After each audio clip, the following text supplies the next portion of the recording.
Okay, good afternoon, pilot teachers, and good afternoon, students. Thank you, sit down. Okay, before we start, we also have with us this morning or this afternoon a group of students from another class who are going to join us with our presentation. So I welcome those students into our class for the presentation. Okay, we'll move on, and what I'd like us to do today is basically look at the correction, first of all, on the work that was presented yesterday on grassland, and then straight after the correction, we are going to go ahead with the presentation of the work on temperate conifers. Looking at the correction now to what was presented yesterday in our lesson on grassland. It was mentioned that there are two types of grassland. Grassland areas in the tropical regions, of which this map here shows us some of the location of the tropical grassland areas. And grassland can also be found in the temperate region. And these maps, two maps here, they give us some examples of locations of where the temperate grasslands are found. The correction that has to be made is mainly to do with the example of the grassland areas. From this particular information here, it tells us that grassland can be found in the tropical areas, and it can also be found in the temperate areas. The temperate grassland should be, example of temperate grassland should be the prairie and the steppes. They are examples of temperate grassland. Tropical grassland, the example given should be the Australian savanna and also the African savanna. And that is the correction that needed to be made, because from our presentation yesterday, it was said that the temperate grassland was savanna, and that is not true. So I'm making that correction. Temperate grassland should be steppes and prairie, and the tropical grassland would be the Australian savanna and the African savanna. The specific examples of the temperate grassland should be that of the buffalo grass. The buffalo grass was also explained yesterday, and a specific example here should be for the temperate grassland areas, whereas the specific example of the tropical grassland that was explained was the manketi tree. Okay, and I hope with that correction, our viewers and the students also could make that correction. Thank you. We are now going to move on with the presentation now of the temperate conifers, and I would like to call on the group to come up and give their presentation.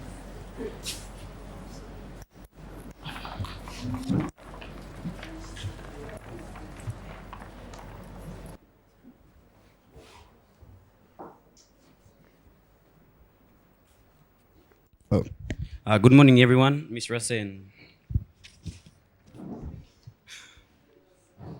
The vegetation, we were talking about the temperate conifers, and it's a vegetation composed primarily of cone-bearing, needle-leaved or scale-leaved evergreen trees found in regions of the world that have long winters and moderate to high annual precipitation.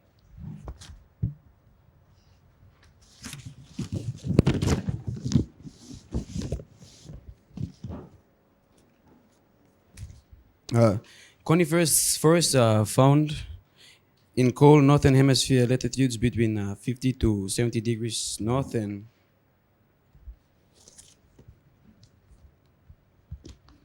the northern Eurasian coniferous forest is called the taiga or the boreal forest, and these two terms they're both used to describe the entire circumpolar coniferous forest with its many lakes, bogs, and rivers.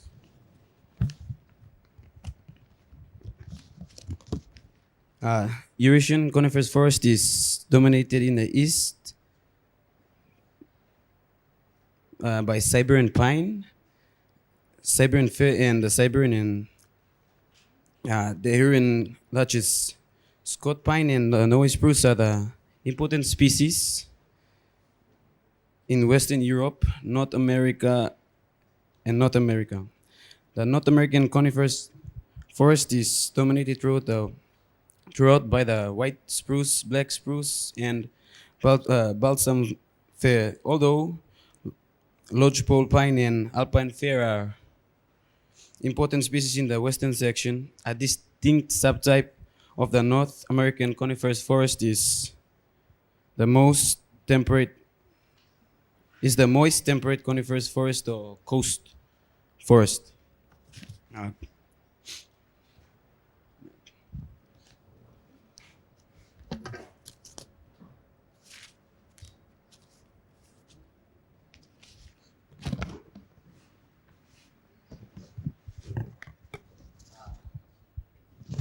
the parts on the map where it is highlighted green are the parts where you can find coniferous forests.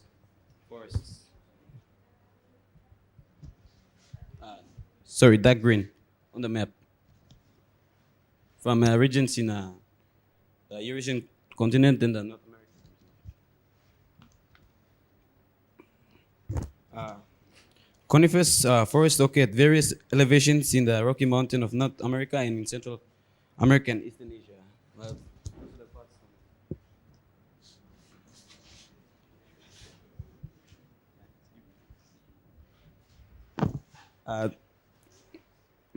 uh, those the two parts highlighted on the map there are parts of the Eurasian continent and the North American continent where the this type of vegetation is most dominant. And the reason for absence of taiga in the southern hemisphere is that there are virtually no land masses in these latitudes. The forests extend right across Eurasia and North America. The northern boundary of the taiga is fairly clear.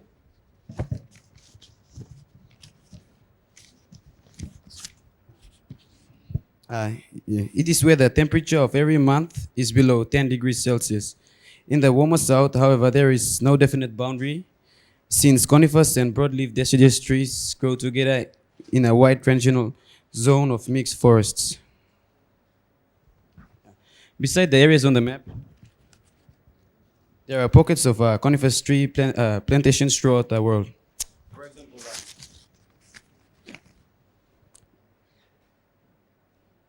in Australia, this may be seen in almost every state as one travels through the countryside. In most cases, conifers are used in preference to other tree species because they are adaptable to a wide variety of climatic conditions and soil types. And the reasons why the coniferous forests are located at high latitudes is because conifers are the only type of trees which are able to withstand the long cold winter and the short cool summers of high latitudes. There are simply no other types of tree growing in these regions with which the conifers have to compete against. Thank you.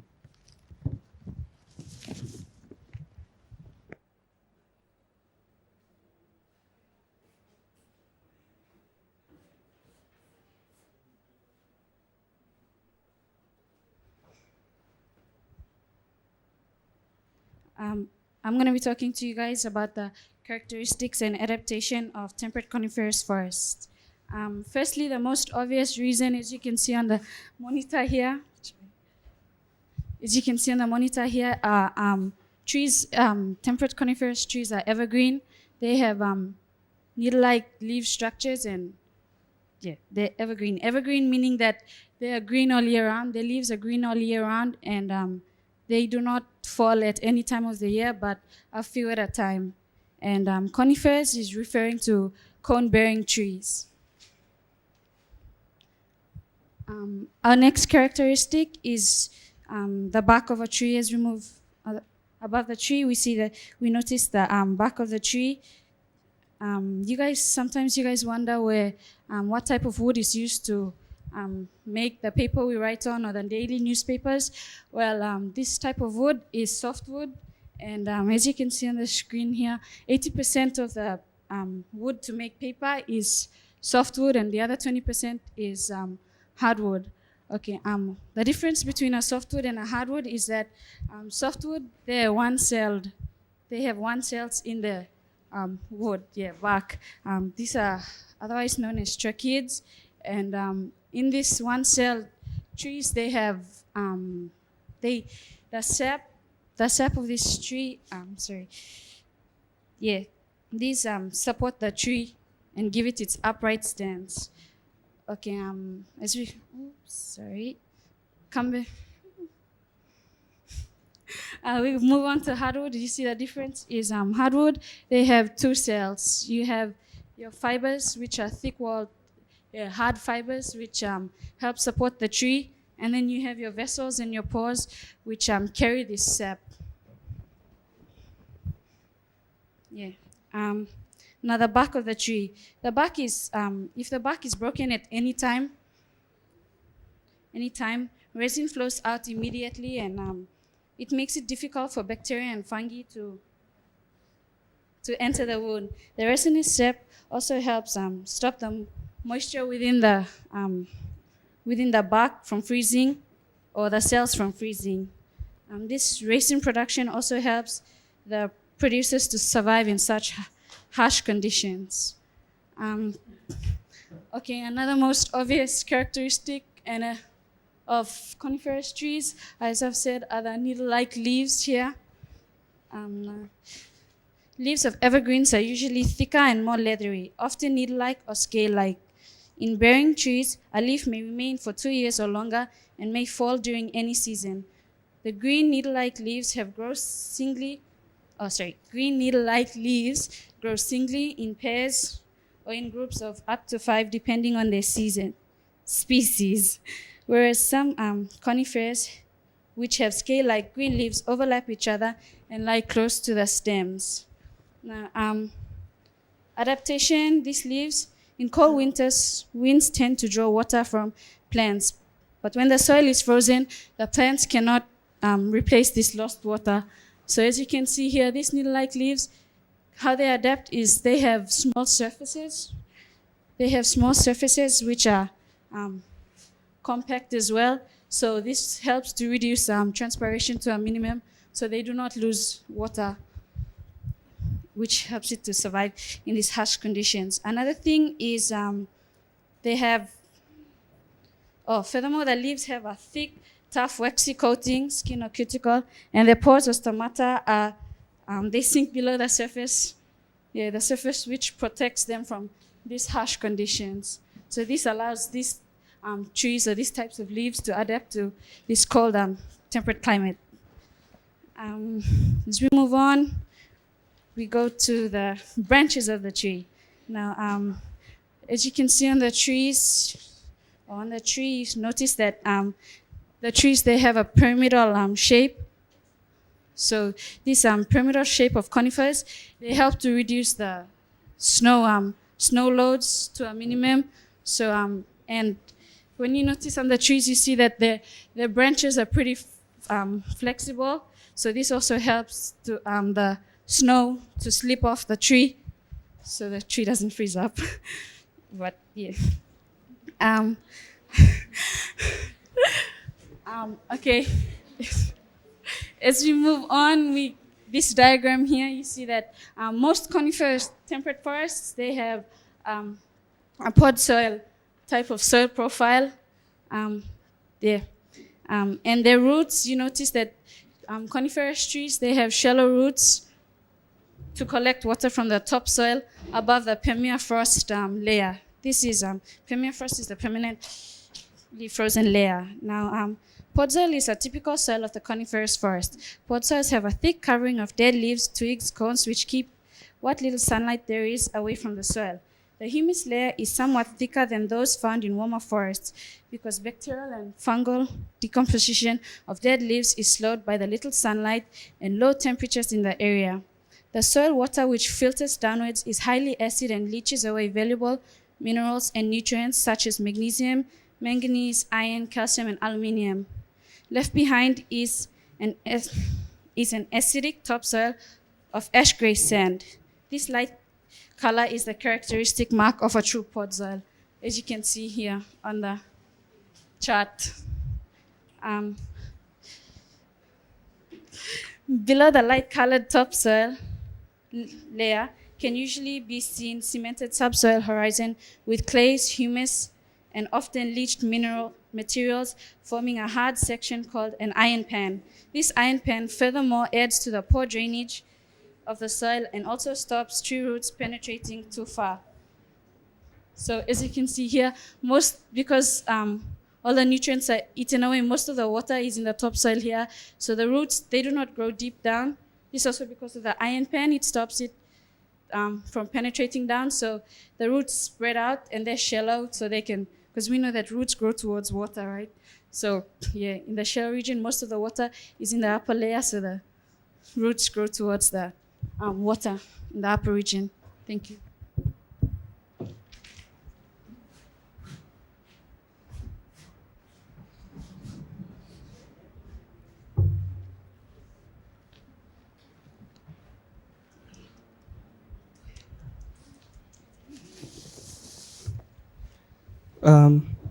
As you can see here, these are some examples of the coniferous foliages. Foliage consists of the branch, the cone itself, the twig, and the leaves.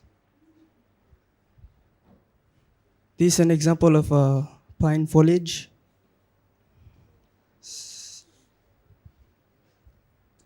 And this is an example of a foliage and a tree itself of a spruce, specifically a Norway spruce. And it's also the specific plant I'll be presenting to you today.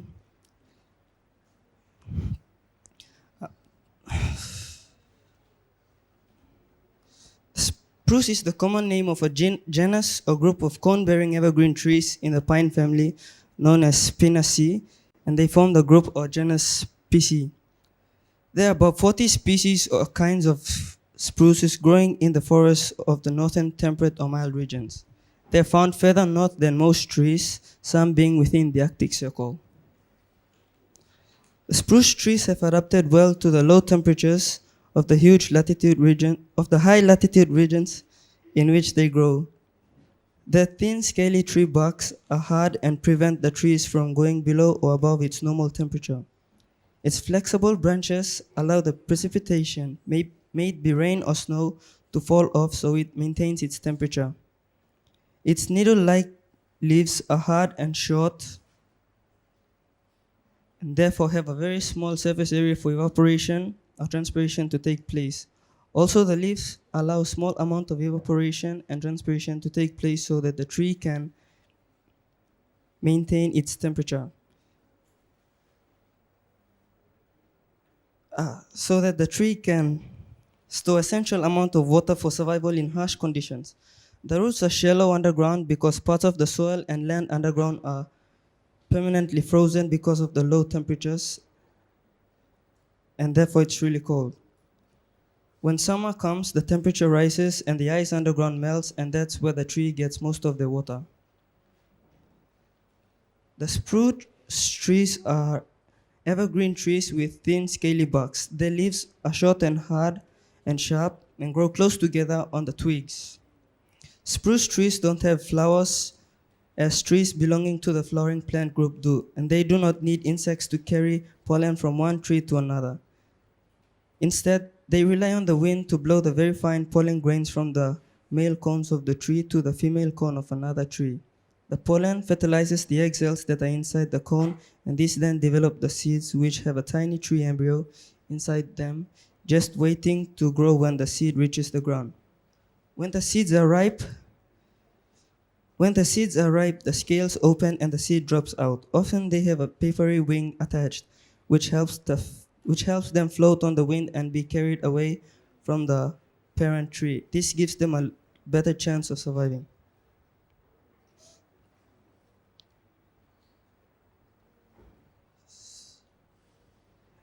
As you can see here, this is a cone of a coniferous tree.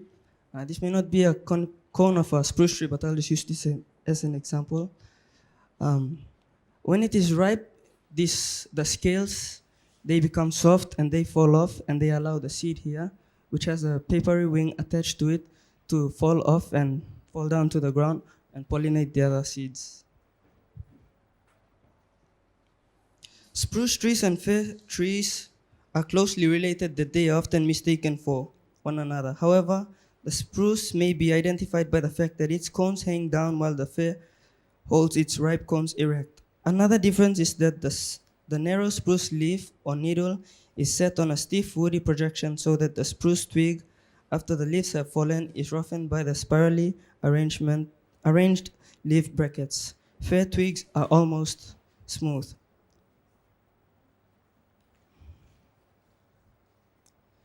Spruce foliage is also different from that of other cone bearers. Most spruce trees have four-sided and less than 1 inch, 2.5 centimeters long. Woody peg-like projections join the needles to the twig. Spruce trees grow tall and are shaped like pyramids. In all trees, the drooping lower branches may brush the ground.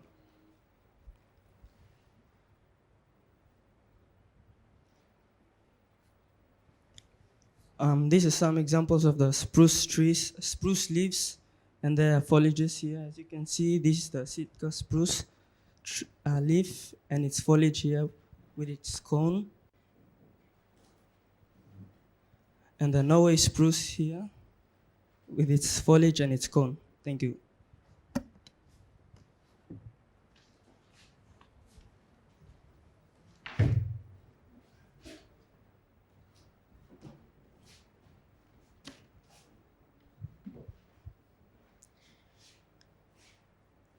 This is an example of a coniferous forest on the monitor.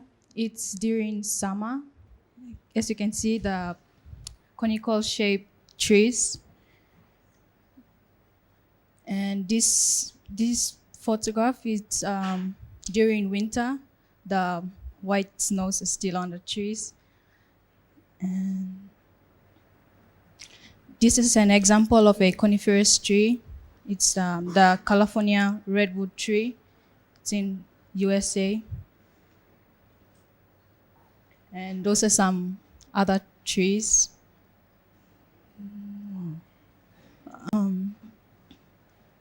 No.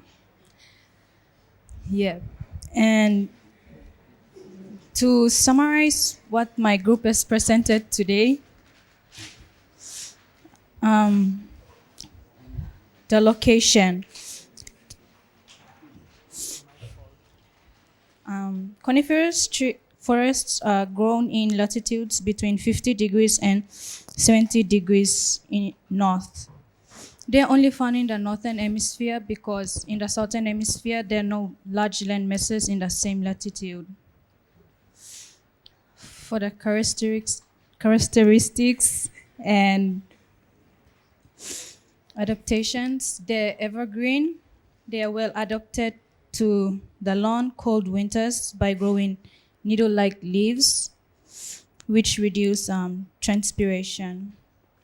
The leaves have a tough skin, which protects them from cold. The tree is conical and has a flexible branch, which allows snow to fall off. The widely spread shallow roots allows to collect water from the topsoil. And it also produces softwood and hardwood. And for the spruce, it has oval-shaped cones. It's closely related to firs. It has a different foliage from the other cone bearers. And it has thin, scaly barks. Its seeds are wind-pollinated. It has flexible branches to allow precipitation to bounce off, and shallow roots because of permanent frost soil land down below. And some other examples of coniferous trees are pine, fir, and spruce. Any questions? Questions from the class?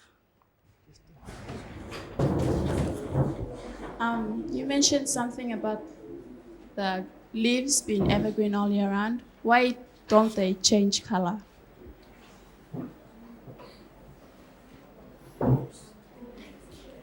So your question is why do the leaves don't change? Why don't the leaves change color? Well, these leaves they are needle-like in shape and they are green because it's like they were formed in this way to suit the climate. I mean, that's why they're called evergreens. Do you understand what I'm getting across? They're green so they can. I mean, yeah. They are not deciduous. They are not deciduous trees. Like, yeah.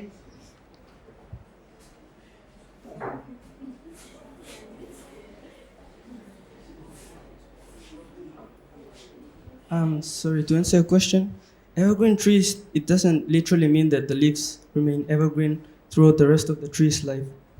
Evergreen meaning that the leaves, they have a season in which they grow, but they're called evergreen trees because all the leaves do not fall at the same time.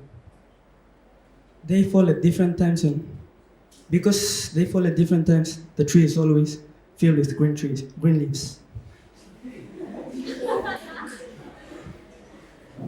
Any other questions? Okay, Bill has a question.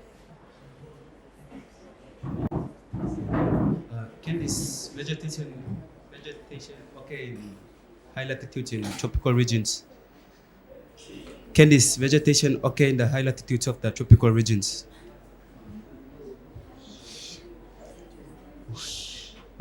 Can this vegetation occur in the high altitudes in the tropical regions?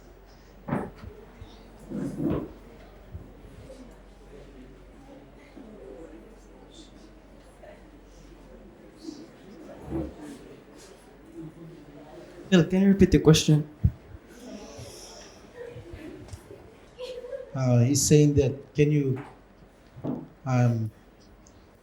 this vegetation be situated in the high altitudes in the tropical region?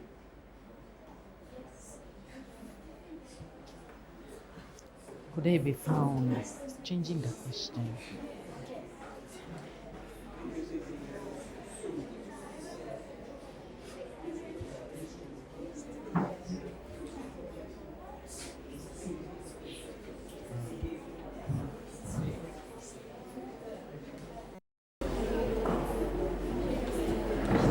I'm sorry. Since conifers trees grow in cold frost, the high altitudes they have a cold climate. So can they grow there? That's the question. Yes.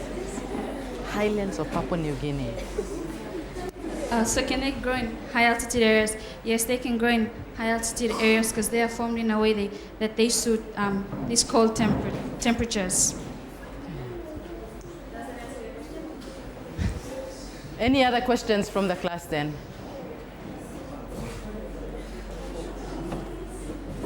Okay, Val has a question in front. We'll let Val ask a question first. I've already asked for period 7 and 8, so. Can you explain further on the bark of the tree and how it is able to withstand the freezing conditions? That's because she's talking while they're explaining.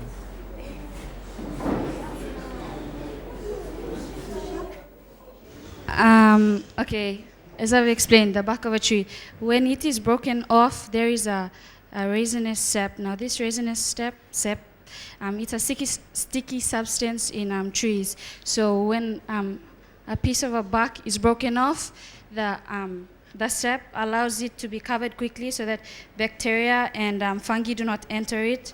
And this, do you understand?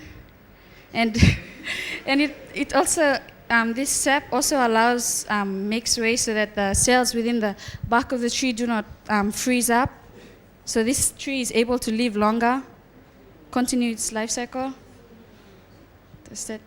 And this sap is really important in coniferous trees. It allows them to live, and withstand these harsh conditions.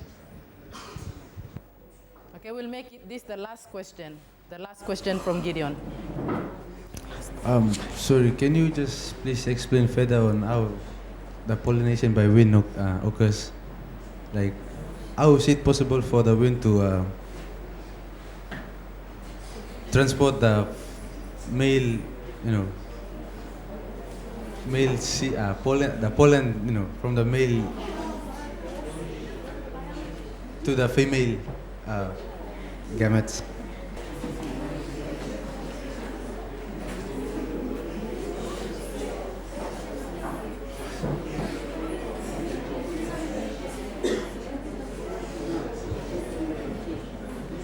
Okay, the pollination in the cone, it occurs, as you can see here, this is the seed. This has already been pollinated in the cone, and meaning that the egg in the cone, the pollen grains from another cone have already been transferred by the wind to the cone, so when it has ripened, the cones have fallen off, releasing the seed to fall down. And when this reaches the ground, it then germinates. Okay, we put our hands together for this group.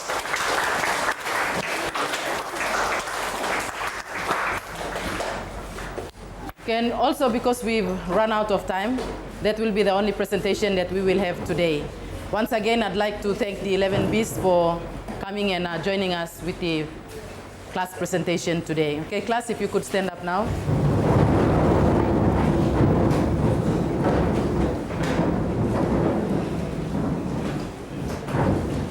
To the pilot teachers, our keyword for lesson 136 is pine. Good afternoon and thank you, students.